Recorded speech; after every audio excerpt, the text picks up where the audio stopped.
За би аудитын сэдв батлуулах гэхлээр эх хонд аудит хийх юугаа батлуулах гэдэг нэг харж байгаа. Тэгэхээр улсын болон орон нутгийн төсөв бас хөрөнгө оруулалт эднүүдийг бол бас шалгаад байдаг. Энэ хөнгөлөлттэй зээлүүдээр хийгдэж байгаа энэ том байгууламжийг ер нь шалгаж үзэж байна уу?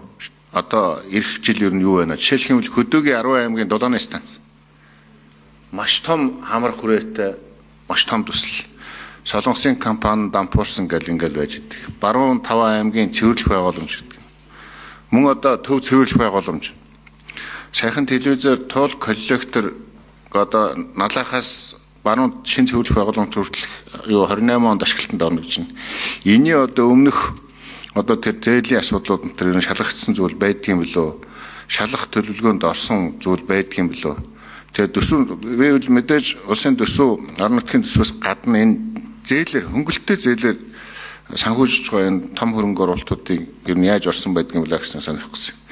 За дээр нь энэ төрийн албаны зөвлөлийн буюу шүүхийн шийдвэрээр энэ албан тушаалтны буруутай үйлдэлээс баахан төлөвлөрүүд гарсан байдаг.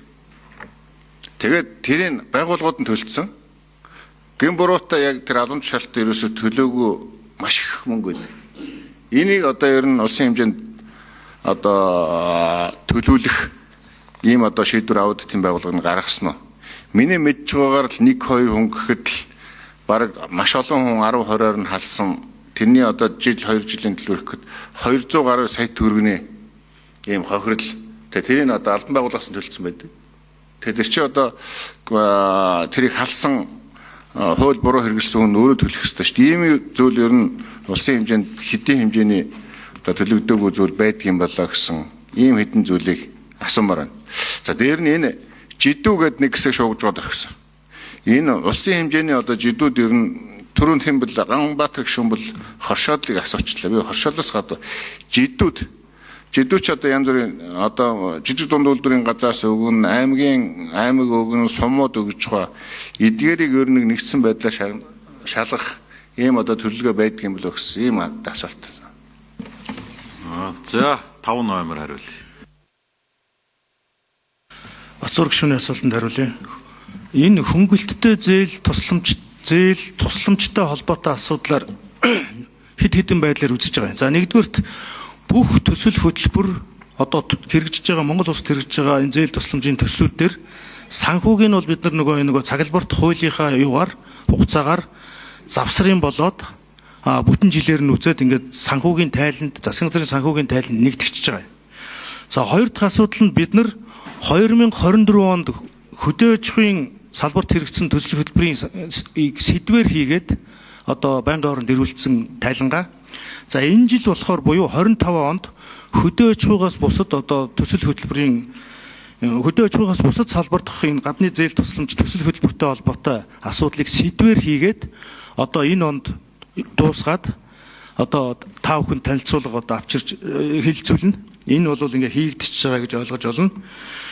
За төрд учирсан хохиролтой холбоотой асуудал бол одоо энэ нэлээд онцгой анхаарахгүй болохгүй байгаа ийм асуудал байгаа юм. Тэгэхээр манайх бол одоо саяын завсрын аудитор нэг хит имийг онцгойлон гаргаж ирэхээр ийм тусгаалсан ийм шаблон хүснэгт гаргаад манай завсрын аудитыг орсон.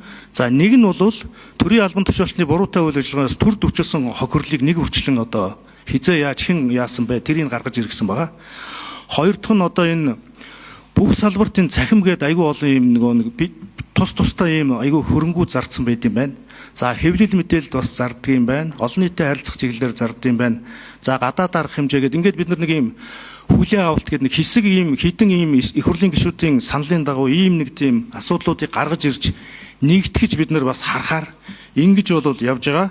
За өчигдрийн байдлаар бид нар энэ төрийн албаны зөвлөл авилгатай тэмцэх газартай хамтраад нэг зүйлийг бол тогтож байгаа юм. Тэр нь болохоор зэрэг энэ төрд учруулсан хохирлын асуудлыг бүгдөө ингэж мэдээлэлээ нэгтгээд хуулиараа бол улсын ерөнхий прокурор төрийн нэрийн өмнөөс одоо энэ хохирлыг барагдуулах асуудлаар одоо хуулийн чигүүрхтэй төрийн албаны зөвлөл бас одоо асуудлыг авч явах асуудал шийдвэрлэх ийм чигүүрхтэй манай дээр болохоор зэрэг бид нар гаргаад тэгээ тэр хоёр байгууллагадаа өгдөг шүүх рүү одоо ингээд асуудал тавиулахаар өгдөг.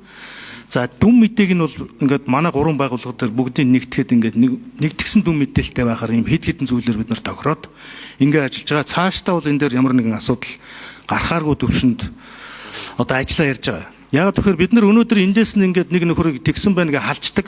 Нөгөө газар очиод ингээд бас ажилд орчод байгаа байхгүй. Тийм учраас манай энэ байгууллагууд ингэж мэдээлэл нэгтгэж ингээд шүүлтүр хийхгүй бол нэг газараас нь гараад манахаас ажлаа салагдлаа, манайх хал гэдэнгүүт халчлаа гэдэнгүүт өөр газар дахиад ингээд бүр дэвшээч орцсон байх ийм тохиолдод бас олон байгаа учраас бид нар энэ дээр онцгойлон анхаарч ажиллаж байгаа. За жижиг дунд дээр бол бид нар хийгээд хизээ үлээ. Хизээ өгсөн.